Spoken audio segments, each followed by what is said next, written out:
Now to a nearly 4-decade-old Jacksonville cold case closed using some old school techniques, we're told.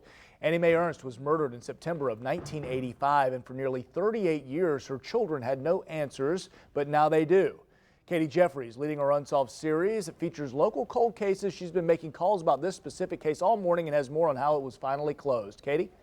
Well, the Jacksonville Sheriff's Office says it was an in-depth fingerprint analysis that led to them to determine that Robert Richard Van Pelt was responsible for the murder of Mae Ernst in 1985.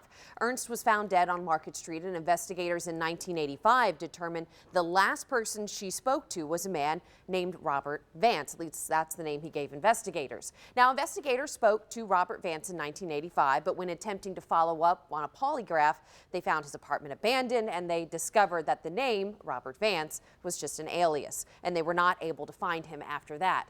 The case went cold for 38 years until last year when Ernst's children reached out to the Jacksonville Sheriff's Office to look at the case again.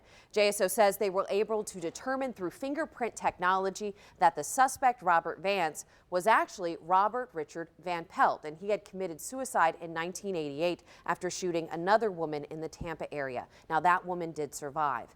JSO says with Robert Richard Van Pelt's death, the murder of Mae Ernst is considered solved and closed. Now, the family of Mae Ernst did provide us a statement through Project Cold Case, which reads in part, quote, "We never gave up hope in the 38 years since this happened that the person responsible would be identified.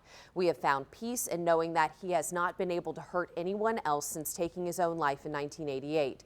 We are so appreciative for the support and guidance provided by Project Cold Case since contacting them in July. Last but certainly not least, we want to thank Detective Sullivan. We are forever grateful for his effort and commitment in resolving our mom's case."